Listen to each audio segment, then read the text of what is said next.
Magandang umaga po sa inyong lahat. Ito na naman po ang Kapatagan Farming Adventure.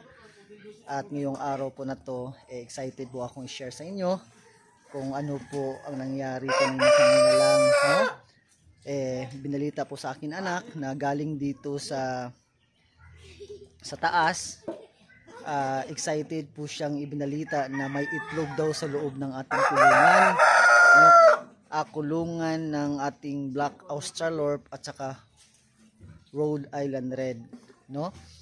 So biglang punta kami dito kasama yung mga anak ko, and then nang tinignan ko po, meron ngang isa, no? Salamat sa Panginoon kasi po for 6 months nagsimula na pong mangitlog ay isa sa mga manok natin. Hindi ko pa nga alam sa ngayon kung ano yung nangitlog, Black Australorp ba o yung Rhode Island Red natin. But thankful po tayo kasi nangitlog na nga. Samahan nyo ako, tingnan po natin yung itlog. At before that, please paki-like po ang video na to at paki-subscribe na din, as well as paki-hit ng notification bell para updated po kayo sa mga bagong videos natin. Tayo na po!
So, pasok na po tayo.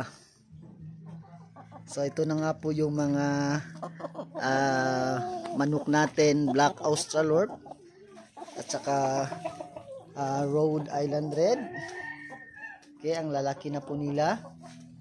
May mga pagkain pa po dito, hindi pa po naubos. No, hanggang maghapon po nila itong kakainin. Okay? So, ayun. Ayun yung itlog. Ayun yung isang itlog. So kanino ang itlog ito? Okay. Ito po.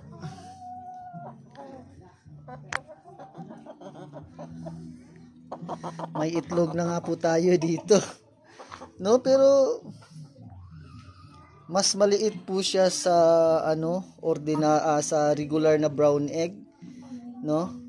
So, hindi naman po nakapagtataka kasi po yung first na itlog talaga nila, kahit na anong mga manok, mas maliit po, no? Mas maliit po sa regular size. Pag sanay na po mangitlog yung manok, medyo malaki-laki na po ditong konti.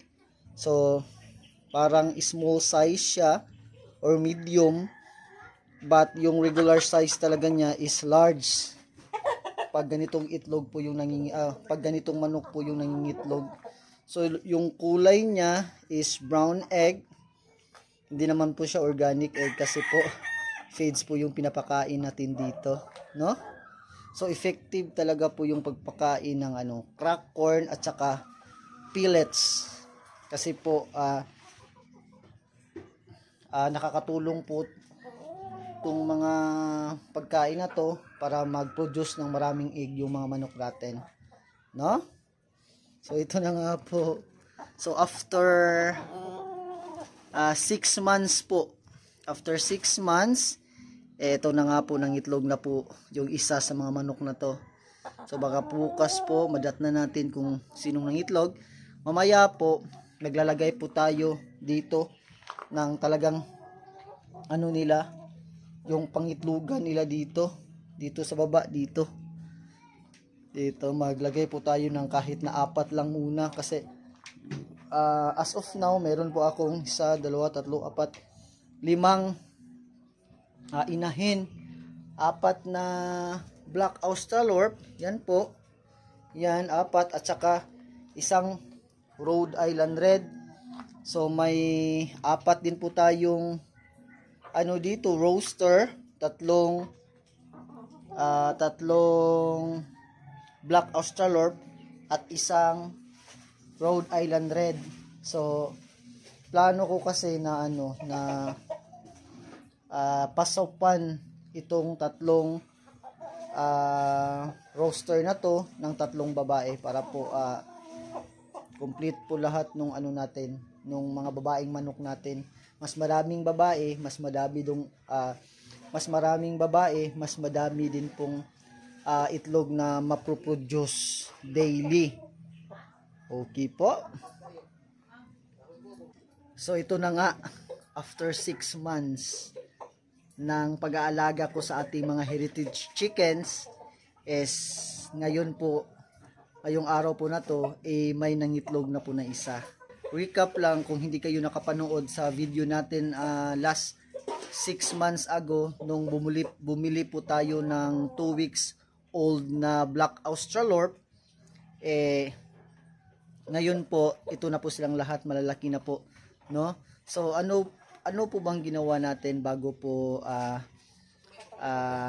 dumating sa point na to na ano, na nangitlog na po sila. First po, yung pagdating po nila dito sa place ko o sa kulungan ko sa baba, ready na po talaga yung mga ano nila, yung mga kulungan at saka yung patubig, vitamins, tsaka po nagdi-deworm din ako every 2 weeks.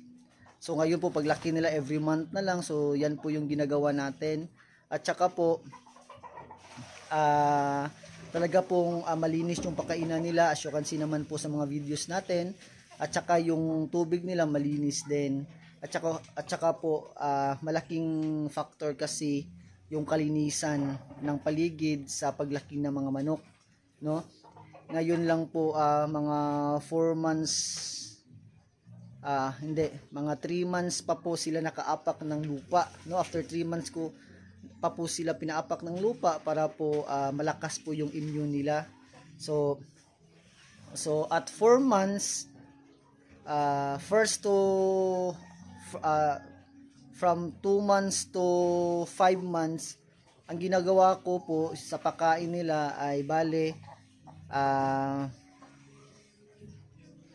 pinagsama ko po yung pellets at saka saging, at kung may konting kaning tira po isinasama ko po yung sa pagkain nila. So yun po nangyari, pero yung nakita ko po pag pinapakain po natin ng saging yung mga alaga natin, ano po, payat, magaan yung timbang. So I decide po, pag 5 months nila, I decided na palitan na talaga yung pagkain nila at saka i-remove na yung saging. So tamang-tama po, 1 month more to go is mag-start na po silang mag-breed. So 6 months. So 6 months po, start na po silang mag-breed. So yung ginawa ko, weekly po bumibili po ako ng 10 kilo ng feeds nila. 5 kilo na crack corn at saka 5 kilo din na pellets.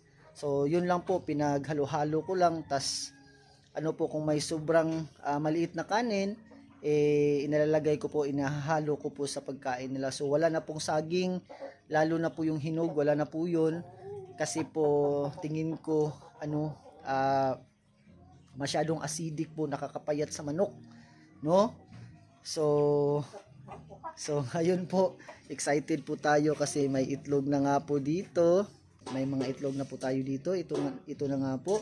So ang plano ko dito, pag mag-regular na po sila ng mga itlog, bibili po tayo ng incubator, no? Para po masolo po natin yung mga itlog natin, makita po natin yung yung progress talaga ng pag-hatch ng itlog, no? So, ayun lang po, tips ko lang po sa mga nag-aalaga ng mga manok.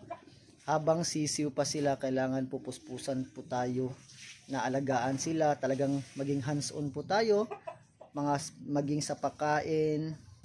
Dapat po tamang pagkain po sa edad nila, no? So, hindi po natin pwedeng bigyan ng pellets na pang 6 months yung 2 months natin ng mga alaga. And then sa tubig naman po, kailangan po hindi sila maubusan ng tubig para po laging hydrated sila. And then syempre yung environment nila malinis, no? Walang mga walang mga medisina, walang mga mga tawag dito, mga maduming mga basura. So ganun. Dapat po every month is dinideworm natin para hindi po sila maging payat at saka maging mahina. So ayun lang po, tamang tubig, tamang pagkain, malinis na paligid, at saka po please po sa lahat ng nanonood, lalo na po yung may mga experience na po sa pagmamanukan, paki-comment down below lang po kung ano po ba ang mas maiging paraan sa pag-aalaga ng mga sa mga nagbi-breed na ng mga chickens, no? Para po matulungan niyo po ako sa aking journey sa pagmamanukan. So, yan lang po muna ang video natin ngayon. Antabayanan po ang ating journey sa ating mga manok na Rhode Island Red at saka Black Australorp. Pipilitin po natin na ma-fertile tong mga itlog nila at saka mapisa nang maparami na po natin yung mga alagi nating mga heritage chickens. So once again po, salamat po sa inyong panonood, at saka po once again, don't forget to like this video at saka paki-hit na din po ng subscribe button at saka ng notification bell para po updated po kayo sa mga upcoming videos natin. So marami pong salamat sa inyo at God bless us all.